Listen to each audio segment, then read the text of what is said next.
All right. Listen, I don't want to waste your time. He was initially, he seemed disoriented, confused. He seemed shrunken. I thought he looked like he'd lost 15, 20 pounds. Bearded again, as you saw, but more trim this time. Eyes moving rapidly around the room, fixing particularly on the two tiers of people in a position that would normally, I'd guess, for legal observers or something, but it was actually occupied by Americans, media, and Iraqi officials. That seemed to sound transfix him. He kept looking over towards where we were, recorded notes of the scene. That was all that I had an opportunity to do. So at that point, sounded initially slightly broken. You know, he always had that sort of middle-pitch voice, which didn't sound like the voice of the brutal dictator to me ever. Today it sounded even less like that to begin with. He sounded husky. He had that slight Tikrit lisp. And he looked initially and sounded very much like a broken man. When that was raised, he was in his full-blown presidential mode. To any of the bait that was, the barbs that were thrown at him all day, seemed extreme.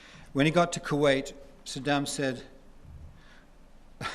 with a kind of mocking tone, Kuwait is ours. How can there be charges for something that is already ours? The judge again gets to go back to the legal process and starts reading him his rights, which you know, the right to a lawyer, the right to defend himself, the right to remain silent, the right to have a lawyer paid for by the state. Then Saddam, and I have to take it that this was again mocking and sarcastic. Why would I not have the resources to pay for a lawyer myself, pay for the lawyers myself? Every Iraqi knows I have the resources in Geneva. You know, we're all working under a disadvantage here if you can find a better... But as he was leaving at the end, when his very last word was,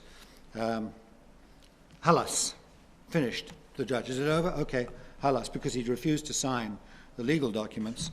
The guards come to raise him out of the chair, and he said, and it's a loose translation, but take it easy, I'm an old man. So he's feeling as well as looking frail. He read his rights. Saddam said, I want to see my lawyers. In general, I would say that of the 12 people who appeared today, there was only one who didn't understand that the game is up, the jig is up, and that was Saddam. The others, all clearly, by what they said, in their personal demeanor, recognized that they've hit a kind of a wall.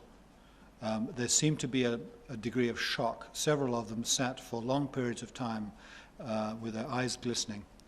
At first I thought it might have to do with the heat, but it wasn't affecting any of us in that way. I'm a man who respects the law, that al-Sadr has fairly full notes in Arabic.